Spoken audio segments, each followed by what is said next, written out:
ছাত্ৰ ছাত্ৰীসকল, আজি মই তোমালোকৰ ক্লাছ 7ৰ ইংৰাজী পাঠ্যপুথি ৰেইনবো 2ৰ দ্বিতীয়টো লেচন এ মেমৰেবল ছেমিষ্টাৰ ব্ৰেক নামৰ এই লেচনটোক সম্পূৰ্ণকৈ ব্যাখ্যা কৰি দিম। গতিকে এতিয়ালৈকে যদিহে চেনেলটো ছাবস্ক্ৰাইব কৰি লোৱা নাই কৰি লোৱা, কাৰণ তোমালোকৰ এনেধৰণৰ ভিডিঅ'বোৰ ইয়াতে পাই থাকিবা। চ' লেচনটোৰ নাম হ'ল এ মেমৰেবল ছেমিষ্টাৰ ব্ৰেক। এ মেমৰেবল মানে এটা স্মৰণীয় বা মনত ৰাখিবলগীয়া ছেমিষ্টাৰ ব্ৰেক, ছেমিষ্টাৰৰ ছুটি। এটা কি কৈছে যে লুক এট দ্য পিকচাৰ্ছ বিল'। তলৰ পিকচাৰবোৰ চাব দিছে বা ছবিবোৰ চাব দিছে। ইয়াতে আমি দেখা পাইছোঁ এয়া হ'ল এখন টি গাৰ্ডেনৰ ছবি, অৰ্থাৎ চাহ বাগানৰ। তাৰপিছত আমি দেখা পাইছোঁ কাজিৰঙা, কাজিৰঙা নেশ্যনেল পাৰ্কৰ ছবি।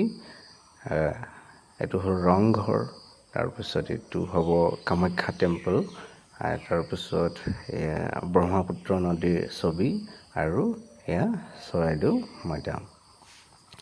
তাৰপিছত কি কৈছে, লেটছ টক, অহা কথা পাতোঁ।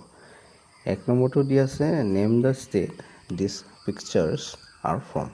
এই পিকচাৰবোৰে আমি চালোঁ ওপৰত, এই পিকচাৰবোৰ ক'ৰ হয়, সেই ৰাজ্যখনৰ নাম ক'ব দিছে। সেইটো হ'ব আছাম বা অসম। 2 নম্বৰটোত দি আছে are you familiar with any of the places shown in the picture, name them. এই ঠাইবোৰলৈ তুমি কেতিয়াবা গৈছানে বা চিনি পোৱানে বা ক'ৰবাত শুনিছানে? যদিহে এই ঠাইবোৰৰ বিষয়ে জানা তেনেহ'লে নাম কোৱা, সেইটো কথা কৈছে। মইতো এতিয়া কৈয়ে আহিলোঁ তোমালোকক। প্ৰথমত টি গাৰ্ডেন আছে, তাৰপিছত কাজিৰঙা, তেনেদৰে। তাৰ 3 নম্বৰটোত কি কৈছে, name a few dances of the state. আমাৰ ষ্টেটখনৰ বা অসমৰ কেইটামান ডান্সৰ বিষয়ে ক'ব দিছে। আমি ক'ব পাৰোঁ বিহু, বাগৰুম্বা, সত্ৰীয়া এটচেট্ৰা, এইবোৰ ক'ব পাৰোঁ। In this lesson, we will be reading about Dia and Suti's visit to Assam. এই লেচনটোত আমি বা এই পাঠটোত আমি দিয়া আৰু ছুটিয়ে অসমলৈ আহিব তাৰ বিষয়ে পঢ়িম। Do you think they will be visiting these places as well as some other places of Assam? তুমি ভাবানে যে তেওঁলোকে যে আহিব এই ঠাইবোৰলৈ, মানে অসমলৈ আহি পেলাই এই ঠাইবোৰলৈ যাব বুলি তুমি ভাবানে? এই ঠাইবোৰৰ লগতে অন্য যিবোৰ ঠাই আছে অসমৰ, সেই ঠাইবোৰলৈ যাব বুলি তুমি ভাবানে? ইফ য়েছ, নেম ছাম আদাৰ প্লেচেছ। যদিহে ভাবা তেনেহ'লে সেই ঠাইবোৰৰ নাম ক'ব দিছে। চ' ইয়াতে কি দিছে ওপৰত, ডিপাৰ্চাৰ আৰু ইপিনে এৰাইভেল। ডিপাৰ্চাৰ মানে হ'ল প্ৰস্থান বা স্থান ত্যাগ, আৰু এৰাইভেল মানে হ'ল আহি পোৱা বা আগমন। চ' ইয়াত দেখা পাইছোঁ এয়া এখন এয়াৰপৰ্টৰ ছবি, বিমানবন্দৰৰ। ইয়াতে দিয়া আৰু শ্ৰুতিৰ মাক দেউতাকে কি কৰিছে, আদৰণি জনাইছে। Shruti and Dia, both students at Indian Institute of Technology, IIT Delhi. শ্ৰুতি আৰু দিয়া কি কৰিছে, দুয়োগৰাকীয়ে কি হয়, তেওঁলোক ষ্টুডেণ্টছ হয়, ছাত্ৰী হয়। আৰু ছাত্ৰী ক'ৰ হয়, ইণ্ডিয়ান ইনষ্টিটিউট অফ টেকন'লজি, যাক চৰ্টত IIT বুলি কোৱা হয়, IIT দিল্লীৰ। Have been friends since they first met. ইজনে সিজনক যেতিয়া শ্ৰুতি আৰু দিয়াই লগ পাইছিল, প্ৰথম লগ পোৱাৰ পৰাই তেওঁলোক বান্ধৱী, ফ্ৰেণ্ড হয়। শ্ৰুতি ইজ ফ্ৰম গুৱাহাটী। শ্ৰুতিয়ে গুৱাহাটীৰ পৰা হয়, শ্ৰুতিৰ ঘৰ মানে গুৱাহাটী। বাট দিয়া হু ইজ ফ্ৰম কেৰেলা, কিন্তু দিয়া ক'ৰ হয়, কেৰেলাৰ পৰা হয়। Head never been to the north east, মানে দিয়াই তাই কেতিয়াও নৰ্থ ইষ্টলৈ অহা নাছিল। নৰ্থ ইষ্ট অকল আমাৰ অসমখনে নহয়, অৰুণাচল প্ৰদেশ, মিজোৰাম, মেঘালয়া, ত্ৰিপুৰা, ছিকিম এইবোৰকে ধৰি আমাৰ নৰ্থ ইষ্টখন হয়। She had always wanted to visit the northeast with its greenery and monumental places. মানে কোনে, দিয়াই সদায় কি বিচাৰিছিল, নৰ্থ ইষ্টলৈ আহিব বিচাৰিছিল, উত্তৰ পূব ভাৰতলৈ আহিব বিচাৰিছিল। কাৰণ আমাৰ ইয়াত বহুতো সেউজীয়া আছে, চাৰিওপিনে সেউজীয়া আৰু কীৰ্তিচিহ্ন স্থানবোৰো আছে আমাৰ চাবলগীয়া। চ' সেইবোৰৰ বাবে I want to see Assam with you, Dia told Shruti before the semester break. Semester ব্ৰেকৰ আগত দিয়াই শ্ৰুতিক কৈছিল যে মই তোমাৰ লগত অসমখন চাব বিচাৰোঁ। ডেট ইভিনিং, সেইদিনাখন সন্ধিয়া কি হ'ল, শ্ৰুতি কল হাৰ মাদাৰ, শ্ৰুতিয়ে তাইৰ মাকক কল কৰিছিল। মা, ডু ইউ ৰিমেম্বাৰ দিয়া, মা তুমি দিয়াক মনত আছেনে? She wishes to visit Assam during the semester break. ছেমিষ্টাৰৰ ছুটিৰ সময়ত তাই অসমলৈ আহিব বিচাৰে।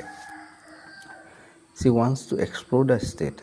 তাই ৰাজ্যখনক এক্সপ্ল'ৰ কৰিব বিচাৰে, মানে ঘূৰিব বিচাৰে। She is most welcome. Will make her feel at home, replied her mother. তাইৰ মাকে ৰিপ্লাই কৰিছিল, উত্তৰ দিছিল যে তাইক most welcome, মানে তাইক আদৰণি জনাব, আৰু will make her feel at home, আৰু তাইক নিজৰ ঘৰত দৰে অনুভৱ কৰাম বুলি কৈছে। মানে তাইক গমেই নাপাব যে তাই বেলেগ এটা জেগালৈ আহিছে বা বেলেগ ঠাইলৈ আহিছে, তাইক ঘৰৰ দৰে অনুভৱ হ'ব। Leaving behind the Brahmaputra glittering in the distance, their flight landed in Guwahati. যেতিয়া এৰোপ্লেনেৰে আহি আছিল, ব্ৰহ্মপুত্ৰৰ পানীবোৰ জিলিকি উঠিছিল আঁতৰৰ পৰা, আৰু এনেদৰেই তেওঁলোকৰ কি হ'ল, শ্ৰুতি আৰু দিয়াই অহা যিখন এৰোপ্লেন, সেইখন বিমানবন্দৰত, গুৱাহাটীৰ বিমানবন্দৰত লেণ্ড কৰে বা নামে। It was a warm May afternoon. The sky was slightly cloudy. আৰু সিদিনা আছিল কি, মে' মাহৰ আবেলি পৰ বা 1, 2, 3 তেনেকৈ বাজিছে, আৰু অলপ গৰম।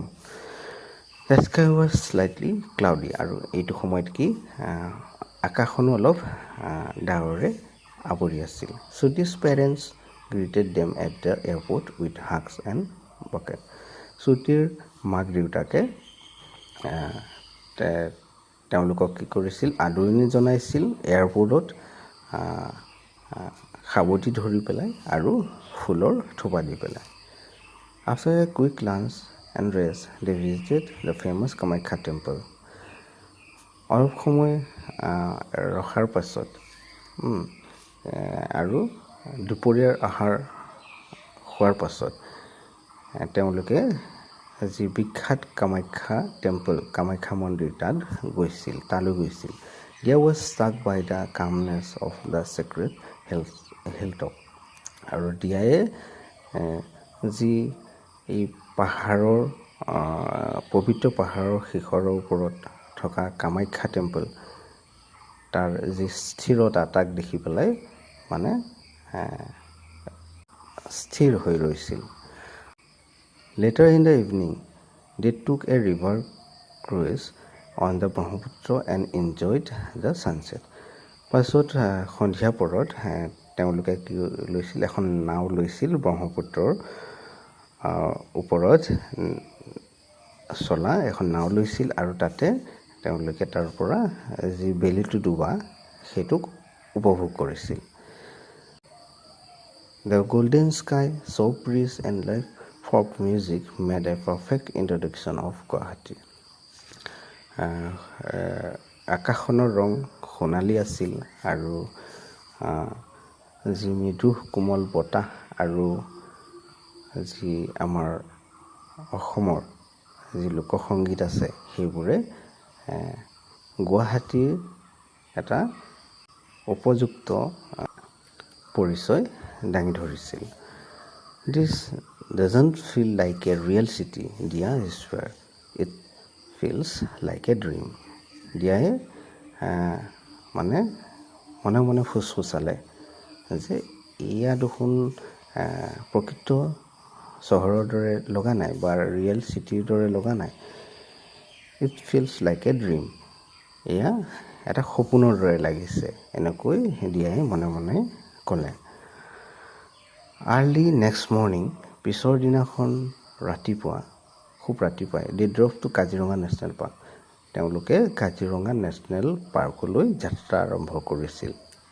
It was a thrilling experience ৱাচিং the landscape gliding from the city to the country side and A wild green forest. এইটো আছিল ভাবিব নোৱাৰা এটা অভিজ্ঞতা যে তেওঁলোকে যেতিয়া গৈ আছিল গাড়ীৰ খিৰিকীৰ দৃশ্যবোৰৰ পাৰ হৈ গৈছিল চিটিবোৰৰ পৰা বা চহৰবোৰৰ পৰা গ্ৰাম্য অঞ্চললৈ গৈ থাকোঁতে গাড়ীৰ খিৰিকীৰ পৰা দেখা পাইছিল ৱাইল্ড আৰু যি জংঘললৈ সোমাই গৈছিল তেওঁলোকে আৰু গ্ৰীণ ফৰেষ্ট যি সেউজীয়া ঘাঁহনি বা অৰণ্যৰ মাজলৈ গৈছিল তেতিয়া। They checked into a cozy homely lodge near the park and headed out for a jeep safari. তেওঁলোকে আৰামদায়ক আৰু ঘৰুৱা পৰিৱেশৰ লজ এটা চালে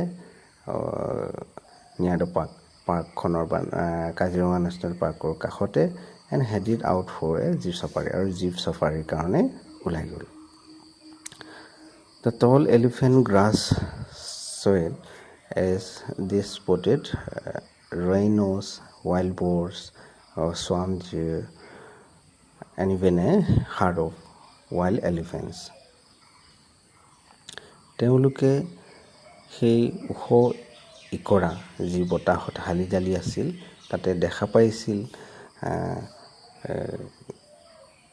ৰাইনছ, গড়বোৰ, ৱাইল্ড বোৰ্ছ, বনৰীয়া গাহৰিবোৰ, সোৱাম ডিয়েৰ, দল হৰিণা আৰু ইভেনে হাৰ্ড অফ ৱাইল্ড এলিফেণ্টছ আৰু আনকি হাতীৰ এটা জাকো দেখা পাইছিল। ইন দ্য ইভিনিং, সন্ধিয়া সময়ত they enjoy a Jhumur dance perform by a local troupe in their lodge. সিহঁতৰ লজতে যি স্থানীয় এটা দলে তাতে ঝুমুৰ ডান্স কৰিছিল, তাকে উপভোগ কৰিছিল। They enjoyed evening tea with ethnic snacks. তেওঁলোকে সন্ধিয়াৰ যি চাহ সেই চাহ থলুৱা বা জাতিগত জলপানৰ সৈতে উপভোগ কৰিছিল। The day ended with their planning for next day. পিছৰ দিনাখন তেওঁলোকে ক'লৈ যাব সেইটো পৰিকল্পনা কৰি সেই দিনটো পাৰ হৈছিল। Next day at dawn they set off on an elephant safari. পিছৰ দিনাখন খুব ৰাতিপুৱাই তেওঁলোকে যি হাতী চাফাৰী মানে এলিফেণ্ট চাফাৰী, এই হাতীৰ পিঠিত উঠি যাব সেই যাত্ৰাটো আৰম্ভ কৰে। The forest was quiet and covered with mist. আৰু জংঘলখন বা অৰণ্যখন বহুত নিজান হৈ আছিল কিহৰ সৈতে আৰু কুঁৱলীৰ সৈতে পূৰা কভাৰ হৈ আছিল, মানে আৱৰি আছিল কুঁৱলীয়ে। The silence of the forest was magical. অৰণ্যখনৰ যি নিস্তব্ধতা সেইটো বৰ কি আছিল যাদুকৰী আছিল বুলি কৈছে। They enjoyed the nesting storks, grazing deer, and a family of otters by a waterhole. তেওঁলোকে উপভোগ কৰিলে কি নেষ্টিং ষ্টক্স, বাঁহ সাজি থকা হাড়গিলা আৰু চৰি থকা বা ঘাঁহ খাই থকা হৰিণাবোৰ আৰু এটা উদৰ বা ওটাৰৰ এটা পৰিয়ালো দেখা পাইছিলে এটা জলাশয়ত। After the safari, they had breakfast. যেতিয়া এলিফেণ্ট চাফাৰী কৰিলে তাৰ পাছত তেওঁলোকে ব্ৰেকফাষ্ট কৰিলে, ৰাতিপুৱাৰ আহাৰ গ্ৰহণ কৰিলে এণ্ড ড্ৰভ টু যোৰহাট আৰু যোৰহাটলৈ বুলি যাত্ৰা কৰিছিল। The road journey was quite thrilling with roads flanked by endless tea gardens. আৰু যি ৰাস্তাইদি তেওঁলোকে যাত্ৰা কৰিছিল সেইটো বৰ ভাবিব নোৱাৰা বা অদ্ভুত যেন আছিল। ৰাস্তাৰ দুই কাষে থকা যিবোৰ চাহৰ বাগিচা, শেষ নোহোৱা চাহৰ বাগিচাবোৰৰ সৈতে। তাৰপিছত কি কৈছে, They stayed for the night at a heritage tea estate bungalow. আৰু সেইদিনাখন ৰাতি তেওঁলোকে ঐতিহ্যমণ্ডিত চাহ বাগিচাৰ এটা বাংলোত কটাইছিল। In the evening, সন্ধিয়া সময়ত, they walked through the plantation and learned about tea cultivation and the process of tea. সন্ধিয়া সময়ত তেওঁলোকে কি কৰিলে, খোজকাঢ়ি গ'ল এই চাহৰ যি বাগিচা তালৈ, বাগিচাৰ মাজে মাজে আৰু চাহৰ খেতি কেনেকৈ কৰা হয় তাৰ বিষয়ে অলপ জ্ঞান অৰ্জন কৰিলে, শিকিলে আৰু চাহৰ পাতৰ পৰা কেনেকৈ চাহ বনোৱা হয়, চাহপাত বনোৱা হয় তাৰ বিষয়ে শিকিলে। Next day was special. Driving through the quiet countryside, sleepy towns and hills tinged with green, they headed to Charaideo. পিছৰ দিনাখন আছিল এটা বিশেষ দিন। সেইদিনাখন তেওঁলোকে গ্ৰাম্য অঞ্চলৰ মাজে মাজে নিজান যি গ্ৰাম্য অঞ্চলৰ মাজে মাজে যাত্ৰা কৰিছিল আৰু নিস্তব্ধ চহৰৰ মাজে মাজে আৰু ওখ ওখ পাহাৰৰ যি সেউজীয়া ৰঙৰে বলোৱা পাহাৰ তাৰ মাজে মাজে তেওঁলোকে গৈ চৰাইদেউলৈ যাত্ৰা কৰিলে। They drove to Sothi's uncle's house close by the Maidams. তেওঁলোকে তাৰপিছত চুটিৰ যি খুৰাকৰ ঘৰ, যিখন মানে খুৰাকৰ ঘৰ মৈদামৰ কাষতে আছে, তালৈ যাত্ৰা কৰিলে। They were welcomed with warm smiles. তেওঁলোকক কি কৰিলে, উষ্ম হাঁহিৰে আদৰণি জনালে। They hurriedly released a lunch with মাছৰ টেঙা. তেওঁলোকে বৰ তৃপ্তিৰে আহাৰ গ্ৰহণ কৰিলে। কিহৰ সৈতে, মাছৰ টেঙা বুলি কৈছে, টেঙা ফিছ কাৰী, যিটো মাছৰ মানে টেঙা জোল তাৰ সৈতে, তাৰপিছত আলু পিটিকা আৰু কি কৈছে and sticky black rice pudding আৰু কলা বৰা চাউলৰ পায়সৰ সৈতে। ইন দ্য আফটাৰনুন, সন্ধিয়াৰ সময়ত, they visited the চৰাইদেউ মৈদামছ. তেওঁলোকে চৰাইদেউ মৈদামত ভিজিট গৈছিল। The মৈদামছ are the burial mounds of Ahom royalty. আৰু এই যিবোৰ মৈদাম আছিল সেইবোৰ আছিল আহোমসকলৰ যি ৰজা আছিল সিহঁতক তাতে সমাধিস্থ কৰা, তেওঁলোকক সমাধিস্থ কৰা বা তেওঁলোকৰ যি আহোমৰ যি পৰিয়ালবৰ্গ আছিল তেওঁলোকক কি কৰিছিল, সমাধিস্থ কৰিছিল, সেয়া ঠাই আছিল মৈদাম। Comparable to the pyramids of Egypt, যেনেদৰে এই ইজিপ্তত পিৰামিড তাৰ লগত তুলনা কৰিব পাৰি।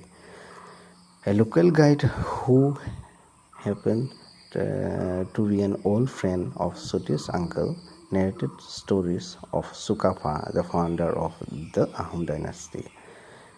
এজন স্থানীয় গাইড আছিল, যিগৰাকী আচলতে এজন পুৰণি বন্ধু আছিল এই শ্ৰুতিৰ খুৰাকৰ। তেখেতে কি কৰিছিল, বৰ্ণনা কৰিছিল চুকাফাৰ বিষয়ে। আৰু চুকাফা কোন আছিল? The founder of the Ahom dynasty, Ahom সাম্ৰাজ্যৰ প্ৰতিষ্ঠাতা।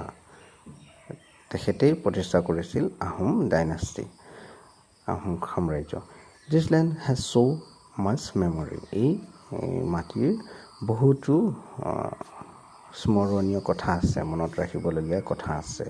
Dear sit softly as they stood beside the ancient mounds. এই যি চৰাইদেউ মৈদামৰ কাষতে, পুৰণি চৰাইদেউ মৈদামৰ কাষতে যি ৰখি আছিল দিয়াই, তো তেতিয়াই মানে নিজৰ মনতে তেনেকৈ শ্ৰুতিয়ে লাহেকৈ কৈছিল যে ইয়াৰ বহুতো মেমৰি আছে, বহুতো স্মৃতি আছে, স্মৃতি জড়িত হৈ আছে এই ঠাইখনৰ লগত। They stayed in Suti's uncle's house and after a hurried breakfast with local delicacies, they started their journey back to Guwahati. তেওঁলোকে শ্ৰুতিৰ যি খুৰাক আংকুলৰ ঘৰতে কটালে আৰু ৰাতিপুৱাৰ আহাৰ গ্ৰহণ কৰাৰ পাছতে সোনকাল কৰিলে উইথ লোকেল ডেলিকেচিছ। আৰু ৰাতিপুৱাৰ আহাৰটো কিহৰে গ্ৰহণ কৰিছিল? পৰম্পৰাগত অসমীয়া খাদ্য, যি মানে লোকেল খাদ্য, সেয়া গ্ৰহণ কৰিছিল। তাৰপিছত তেওঁলোকে আৰম্ভ কৰিছিল তেওঁলোকৰ যাত্ৰা, গুৱাহাটীলৈ ঘূৰি অহাৰ যি যাত্ৰা, সেইটো আৰম্ভ কৰিছিল। আছাম চিমছ ডিফাৰেণ্ট ফৰ দিয়া নাও। এতিয়া অসমখন দিয়াৰ বাবে অলপ বেলেগকৈ এতিয়া